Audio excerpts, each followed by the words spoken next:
కృష్ణ తన కుమారుడు సామ్ ఇద్దరు కలిసి మార్కెట్కి వెళ్లారు.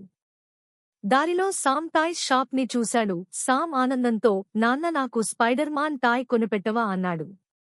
అప్పుడు కృష్ణ చిరునవ్వుతో, సామ్, ఆ బొమ్మకు చాలా ఖర్చు అవుతుంది.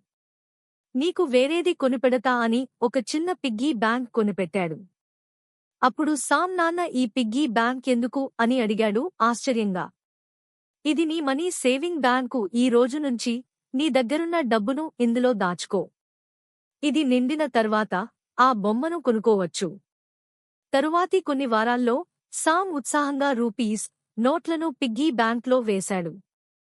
ఒకరోజు పిగ్గీ బ్యాంక్ నిండిపోయింది. కృష్ణ సామ్తో కలిసి డబ్బు లెక్క పెట్టాడు. ఇద్దరూ కలిసి షాప్కి వెళ్లి సామ్ తన పొదుపుతో బొమ్మను కొన్నాడు. ఆ బొమ్మను పట్టుకుని సామ్ ఆనందంతో మెరిసిపోయాడు. కృష్ణ, చూశావా సామ్? పొదుపు మనకు సహనాన్ని, డబ్బు విలువను నేర్పుతుంది.